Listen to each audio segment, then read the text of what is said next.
Bharatiya Janata party जिंदाबाद, नरेंद्र मोदी जिंदाबाद। हमारे लोकप्रिय सांसद और राजस्थान भारतीय जनता पार्टी के प्रदेश अध्यक्ष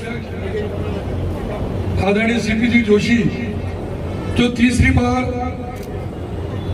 4 लाख वोटों से राजस्थान में सेकंड नंबर पर जीत के आए हैं, आज हमारे बीच में आप सबको धन्यवाद देने के लिए आए और ये धन्यवाद देना अपन सब अभिनंदन कर रहे हैं इनका।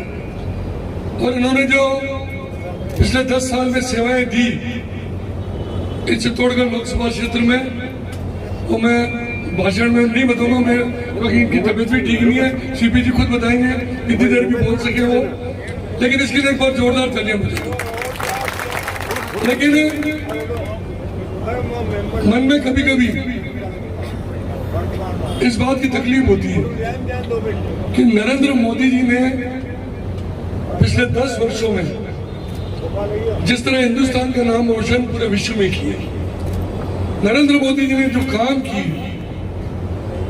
जिस तरह अयोध्या के राम मंदिर के मसले को सुलझाया, रामलला मंदिर में विराजे, जिस तरह धारा 370 हटी, जिस तरह उन्होंने हर महिला को, जो गरीब महिला थी उसको गैस का चूल्हा दिया, गरीब को मकान देने का निर्णय किया, ऐसे कई काम उन्होंने किए। और मैं समझता हूँ कि हिंदुस्तान की जनता को मोदी जी घर बैठे रहते ना तो भी 400 से ज्यादा सीटें हमारी आनी चाहिए थी, लेकिन कांग्रेस पार्टी में और विपक्षी दलों ने इस चुनाव में भ्रम की स्थिति पैदा की, लोगों में भ्रम पैदा कर दिया। लेकिन उसके बावजूद भी हिंदुस्तान में, सिर्फ हिंदुस्तान में नहीं पूरे विश्व में अगर कोई लोकप्रिय नेता है तो नरेंद्र मोदी, जिन्होंने तीसरी बार सरकार बनाई। और मैं दावे के साथ कह सकता हूं कि डबल इंजन की सरकार बनी है। राजस्थान में भी आपके आशीर्वाद से सरकार बनी और दिल्ली में भी आपके आशीर्वाद से सरकार बनी है। मैं सीपी जी को यही कहना चाहूंगा कि आपने पहले कोई काम में कमी नहीं रखी, छोटे मोटे काम हमारे हो रहे हैं आपको केंद्र सरकार के, लेकिन चूंकि आप प्रदेश अध्यक्ष हो इसलिए राजस्थान में भी और हिंदुस्तान में भी 2 ही जगह जो आप चाहोगे चलेगी। हम खाली एक भरोसा दिला रहे हैं आपको कि हिंदुस्तान में सब डबल इंजन की सरकार है, लेकिन निम्बाड़ा में हम 4 इंजन की सरकार बनाएंगे। पंचायत में, नगर पालिका में भी जीतेंगे। क्या 4 इंजन की सरकार जब बनेगी तो कोई काम हमारा बाकी नहीं रहेगा। तो मैं आज निम्बाड़ा के छोटी साड़ी भी बोल के आया, भारतीय जनता पार्टी के एक कार्यकर्ता को बहुत धन्यवाद देता हूं कि किस तरह आपने मेहनत की। क्योंकि मैं चित्तौड़ जाता, कभी बेगू गया, कभी वल्लभ मावली गया, कांग्रेस के भी कोई लोग मिल जाते तो मुझे एक ही बात कहते थे कि निम्बाड़ा में तो नीट उदयलाल जी लेंगे। मैंने क्यों लेंगे, कब आप नहीं लड़ रहे इसलिए लेंगे। और मैं गाँव में जाता तो लोगों को एक ही कहता था मेरी इज्जत इसी में है कि मेरे से ज्यादा सीपी जी यहाँ से जीते, तब तो मेरी इज्जत बनेगी, बाकी जितनी रहती। और आप लोगों ने उस इज्जत को रखा। मेरे पास कहीं अपने कार्यकर्ता शर्तें लगा थे कांग्रेस वाले कि 50,000 की शर्त है, 2 लाख की शर्त, मुझे फोन करते कि अरे शर्त आप नहीं जाएंगे, उदयलाल जी कह रहे हैं कि उनका कार्यकर्ता करेंगे हम जीतेंगे निम्बाड़ा से। अरे मैंने कहा शर्त लगा लो, शर्त आ जाओ तो पैसे मेरे चले जाए, बस चिंता करने की जरूरत नहीं। और वो निम्बाड़ा के कार्यकर्ता ने साबित करके दिखाया। मार्गदर्शन तो आपका था सीपी साहब का, अरे मार्गदर्शन दौलत सिंह जी, मार्गदर्शन अलग जगह, लेकिन मेहनत कार्यकर्ता थी पोलिंग के बूथ पर। और सिर्फ पोलिंग बूथ पर नहीं, जब से चुनाव की घोषणा हुई निम्बाड़ा का एक कार्यकर्ता एक गांव में, एक मदरे में, एक ढाणी में काम कर रहा था।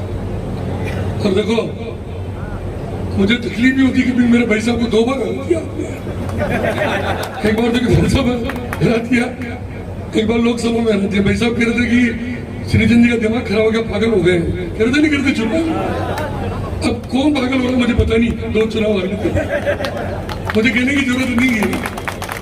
तो मैं भगवान से यही प्रार्थना करता था, मैं चुनाव में जाता था कि मेरे भाई साहब को इतने वोटों से हराओ, इतने वोटों से हराओ कि रेस्ट करे आराम से, क्योंकि तबीयत उनकी ठीक भी नहीं रहती और उम्र भी हो गई। और मैं भगवान से प्रार्थना करता हूँ वो स्वस्थ रहे, उनकी आयु 100 साल से ज्यादा हो, लेकिन रेस्ट करे। तो छोटे भाई का करते हुए भी। और भाई साहब मैं आपको फिर कह रहा हूँ, 2 बार हार के तीसरी बार प्रयास मत करना।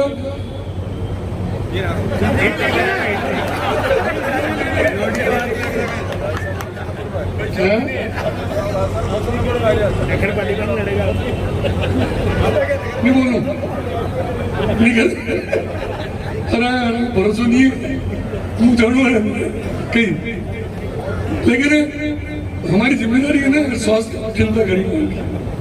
लेकिन मुझे विश्वास है मेरे भाई साहब उस बात को मानेंगे। और लेकिन वो लोकसभा लड़े, विधानसभा लड़े, कोई सही चुनाव लड़े, अब इस चित्तौड़गढ़ जिले की जनता और निम्बाड़ा की जनता उनको पहचान चुकी है। इन 5 सालों में सीपीजी जो अन्याय हमने झेले हैं ना, किसी ने नहीं झेले। धारा 29 में फंसाना, कितने मर्डर इस विधानसभा में हुए, किस तरह अत्याचार किया, किस तरह हमारे विकास कार्यों को ठप किया गया, कितना बड़ा नुकसान पहुंचाया गया, अब उसकी क्षतिपूर्ति आपको करनी है इन 5 सालों में। तो मुझे विश्वास है, एक बार सीपीजी के लिए जोरदार तालियां बजाएं, ताकि देखो वैसे तो अपने विकास की कमी नहीं है, और विकास पहले भी अपने जब बीजेपी का राज था तो हमने कोई कमी नहीं रखी। और मैं आज आपको विश्वास दिलाता हूँ कि इस चुनाव में जिस गांव में हम गए और जिस गांव में जो समस्या आपने लिखी है, आने वाले 5 साल में एक समस्या बाकी नहीं रहेगी। ये हमारी जिम्मेदारी सीपीजी की 100% पूरी हो जाएगी और इससे बड़े बड़े काम होंगे। लेकिन चूंकि आज काम गिनाने, काम बताने हम नहीं आए, हम सिर्फ सीपीजी का अभिनंदन करने के लिए आए। और सीपीजी भी आपको धन्यवाद, इनके मन में इच्छा थी। अब बताओ, चित्तौड़ लोकसभा क्षेत्र में चुनाव जीतने के बाद पहला कार्यक्रम छोटी साड़ी निम्बाड़ा में हुआ। क्यों हुआ है? सीपीजी ने मुझे रास्ते में एक ही बात कही थी कि ईमानदारी से भाई साहब मैं कहूँ तो सिर्फ चित्तौड़ लोकसभा में ही नहीं, पूरे राजस्थान में अगर किसी ने मेहनत की है तो निम्बाड़ा की और छोटी साड़ी के कार्यकर्ताओं की। इसलिए मेरे मन की भावना है कि सबसे पहले धन्यवाद उनको। तो मैं समझता हूँ इस तरह का क्या हुआ आपके आगे पूर्व लगा रही हो हटाना चाहे आपके आगे पूरा मंत्री